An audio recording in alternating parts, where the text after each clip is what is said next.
નમસ્કાર મિત્રો, તાજેતરમાં સમગ્ર દેશના યુવાનોએ પેપર લીકની ઘટનાને લઈને જે જંતર મંતર ઉપર આંદોલન શરૂ કર્યું છે અને આ આંદોલનના માધ્યમથી સરકારને પણ કડક સંદેશ આપ્યો છે. ધર્મેન્દ્ર પ્રધાનના રાજીનામાની માંગ સાથે ચાલતું આ આંદોલનની અંદર આ દેશના યુવાનો ઉપર અત્યાચાર થયો, એની ઉપર લાઠીઓ વરસાવવામાં આવી. પોલીસ વર્દી વિનાના લોકોએ, ગુંડાઓએ આ દેશના યુવાનો ઉપર લાઠી વરસાવી. આ દેશની દીકરીઓ ઉપર અત્યાચાર થયો. અનેકના માથા ફૂટ્યા, અનેકને ઈજા થઈ, છતાં પણ આ દેશનો યુવાન પોતાની માંગ સાથે અડગ રહ્યો અને આંદોલનની અંદર સતત યથાવત રહ્યો. આ બહુ મોટી વાત છે.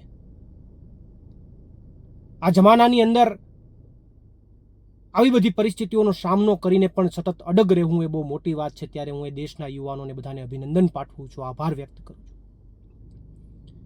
પરંતુ મહત્વની વાત એ છે કે દિલ્હીની અંદર તો દેશના યુવાનોએ ભેગા થઈ અને પોતાની પીડા બતાવી, પોતાની વેદના બતાવીને હજુ પણ ત્યાં આંદોલન ચાલુ છે.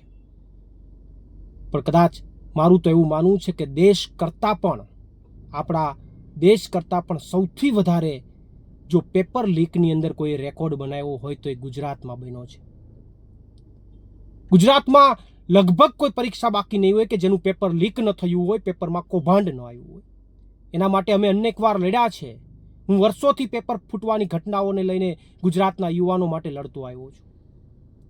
આપણે બધા લડીએ છીએ, પણ જે દિલ્હી જંતર મંતરની જે લડાઈ છે, એ લડાઈ અત્યારે એને મજબૂત કરવા માટે, એને સમર્થન આપવા માટે ગુજરાતના યુવાનોએ બહાર નીકળવું જોઈએ.